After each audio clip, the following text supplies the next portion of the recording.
Bienvenue, c'est l'heure de l'information sur RTI 1. Bonsoir à tous. Ce 15 août, les chrétiens catholiques célèbrent l'Assomption. Il s'agit de la montée de la Vierge Marie au ciel. C'est la fin de sa vie terrestre et le couronnement de sa gloire. À Notre-Dame de la Tendresse, dans la commune de Cocody, les paroissiens ont été invités à demeurer humbles et à être des serviteurs de Dieu afin d'accéder à son royaume. Didier Nguessan. Paroisse Sainte-Bernadette de Makori, les fidèles à l'unisson prient pour l'intercession de la Vierge Marie. Ce jour de l'Assomption, l'Immaculée Conception monte dans la gloire céleste. Les paroissiens s'en félicitent. Nous avons une mère et qui fait beaucoup pour nous et que notre regard soit fixé sur elle parce qu'avec elle, nous accédons directement au Christ. Elle intercède pour nous. Et à partir du moment où nous reconnaissons qu'elle est immaculée, on ne saurait ne pas dire qu'elle est aujourd'hui auprès de son Fils, Reine du ciel. Et en la Vierge Marie, nous voyons aussi nos mères. C'est pourquoi nous avons décidé de suivre ce dogme. Le Père célébrant invite les fidèles à s'inspirer de la vie de la Vierge Marie. Celle qui a été conçue sans péché, celle qui a vécu sans péché, qui n'a point connu de péché durant toute sa vie, ne pouvait connaître la poussière de la mort, la décomposition de la mort.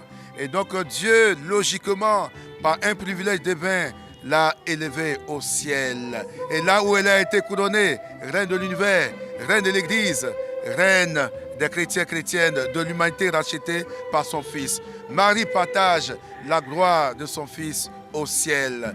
Nous, chrétiens catholiques, confions la Côte d'Ivoire entière à l'intercession maternelle de la Vierge Marie. À Yopougon, l'église Saint-Mathias Kalumba Molumba consacre le 15 août la présentation des édifices.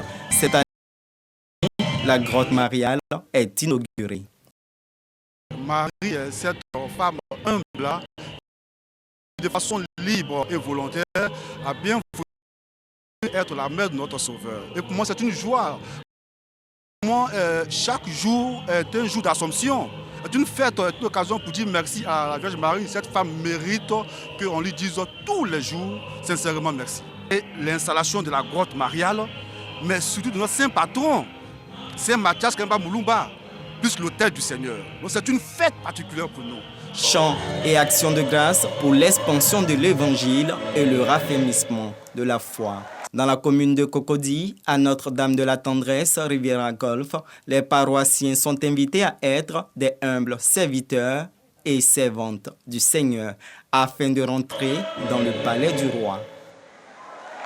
Célébration de l'Assomption également à Lourdes. Le nonce apostolique a invité lors de la cérémonie officielle les pèlerins à imiter Marie, modèle de l'Église. Une délégation ivoirienne a participé sur place à cette cérémonie ce matin. Les jeunes de la commune de Koumassi ont désormais un bureau pour les accompagner dans le processus d'insertion professionnelle. Stage, emploi, formation, mise en place d'activités commerciales, ce sont autant d'opportunités qu'offre cette agence.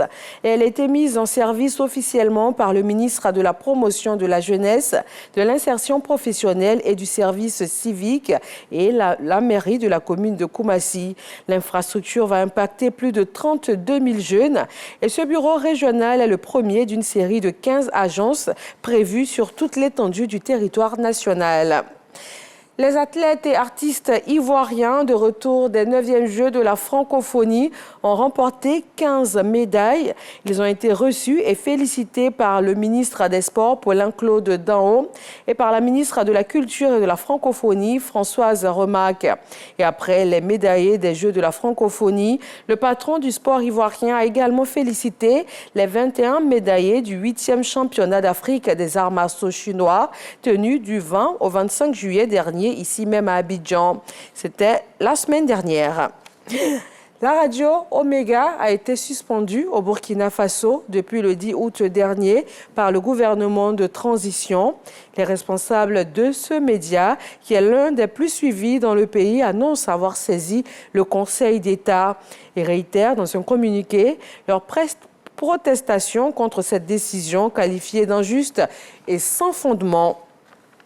Les chefs d'état-major de la CEDEAO se réuniront les 17 et 18 août au Ghana. Ils vont évoquer une possible intervention militaire au Niger. Plusieurs pays se sont dit prêts à envoyer leur armée au Niger, mais la CEDEAO affirme tout de même qu'elle veut continuer de privilégier la voie diplomatique. Et puis aux États-Unis d'Amérique, l'ancien président Donald Trump a été inculpé pour la 4e fois hier lundi 14 août. À ses côtés, 18 autres personnes sont également dans le viseur de la justice, dont son ancien chef de cabinet et son ancien avocat. La justice de Géorgie leur reproche d'avoir tenté d'inverser les résultats de la présidentielle de 2020. Donald Trump et ses co-accusés ont jusqu'au 25 août prochain pour se présenter devant la justice. Et s'il est reconnu coupable, l'ancien président qui brigue un nouveau mandat à la Maison-Blanche risque jusqu'à 20 années de prison. Merci de toujours vous informer sur RTI 1 et rendez-vous avec grand plaisir à 20h.